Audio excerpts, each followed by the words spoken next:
فقال رسول الله صلى الله عليه وسلم طول القيام লম্বা সময় নামাজে দাঁড়িয়ে থাকা আল্লাহর কাছে শ্রেষ্ঠ আমল। সুবহানাল্লাহ। এই জন্য যখন নামাজের আগে 4 রাকাত সুন্নাত 2 মিনিটে প্যাকেজ কমপ্লিট করে ফেলবেন। মসজিদে ঢুকার পর দেখে আর জামাতের আছে 2 মিনিট, সে আপনাকে দেখাই দিবে যে 2 মিনিটে 4 রাকাত কিভাবে পড়া যায়। তুমি দেখো, আমার নাম অমুক, পারলে তুমি দেখাও। এরকম করবো আমরা? এই জিনাটা শুধু বললেন না, দিল থেকে বলেন, আসলে করবেন? আমার আপনার পাশের লোকেরা এরকম করতেছে। আল্লাহু আকবার। কিভাবে 2 মিনিটে দেখবেন আপনি কমপ্লিট পুরো প্যাকেজ 4 রাকাত কইরা, এরপর আবার তাসবিহ পড়বেন। সুবহানাল্লাহ।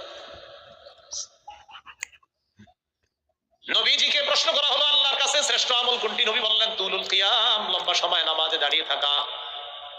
শীতকাল চলতেছে, একটু চেষ্টা করবেন রাতের বেলা উঠে আল্লাহর দরবারে একটু হাজিরা দেওয়ার জন্য। সহিহুত তারগীবের বর্ণনা 630 নম্বর হাদিসে আছে, রাজুলুন কামা ফি লাইলাতিন বারিদাতিন মিন ফিরাশি ওয়া লিহাফিহি ওয়া দিসারিহি ফাকামা সুম্মা তাওয়াদ্দা সুম্মা কামা ইলা সালাহ। এক ব্যক্তি শীতকালে লেপ কম্বল বিছানা ছেড়ে উঠছে, ওঠার পর ওযু করছে, ওযু করার পর নামাজে দাঁড়িয়েছে, আল্লাহ তাকে দেখে হাসতে থাকে।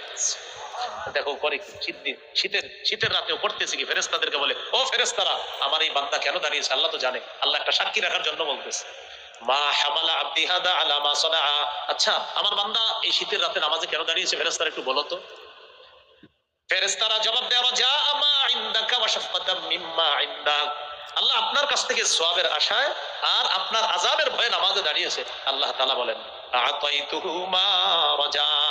সে যে আশায় দাঁড়িয়েছে তোমরা সাক্ষী থাকো, আমি তাকে দিয়ে দিলাম। সুবহানাল্লাহ। ওয়া আম্মানতুহু মিম্মা ইয়াখাফ। সে যেই ভয়ে দাঁড়িয়েছে সাক্ষী থাকো, ভয় থেকে নিরাপত্তা দান করলাম। পড়বেন একটু নামাজ। কারো সুন্দরী বিবি আছে আর নরম বিছানা আছে। মাজমাউজ জাওয়ায়েদ 2 নম্বর খণ্ড 258 নম্বর পৃষ্ঠা দেখেন কি আছে এখানে। ওয়াল্লাযী লাহু ইমরাআতুন হাসানাতুন ওয়া ফিরাশুন লাইয়িন।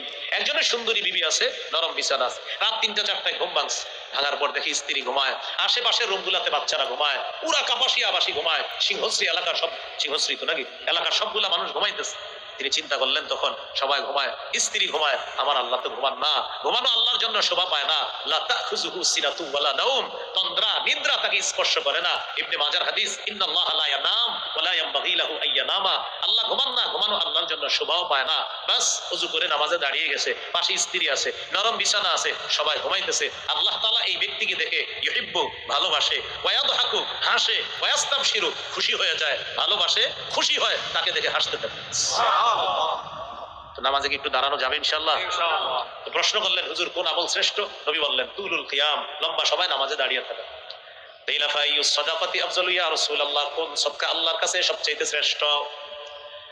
নবীজি বললেন জাহদুল মুকিল্লি, যে ব্যক্তি পরিশ্রম করে, করার পর কষ্টার্জিত উপার্জন থেকে সামান্য সদকা করে, দান করে, এই সদকা আল্লাহর কাছে শ্রেষ্ঠ সদকা বলে গণ্য হয়ে যায়।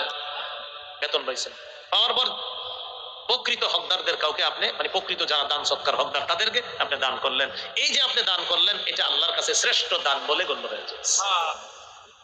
কিলা ফাইয়ুল হিজরাতি আফজালু ইয়া রাসূলুল্লাহ, হুজুর আল্লাহর কাছে সবচেয়ে শ্রেষ্ঠ হিজরত কোনটি?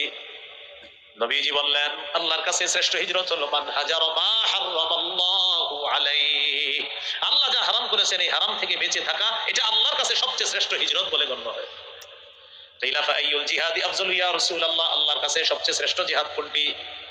নবীজি বললেন মান জাহাদাল মুশরিকিনা বিমালিহি ওয়া নাফসিহি, যে ব্যক্তি নিজের জান মাল নিয়ে আল্লাহর রাস্তায় লড়াই করে, এই জিহাদ আল্লাহর কাছে সর্বশ্রেষ্ঠ জিহাদ বলে গণ্য হয়ে যায়।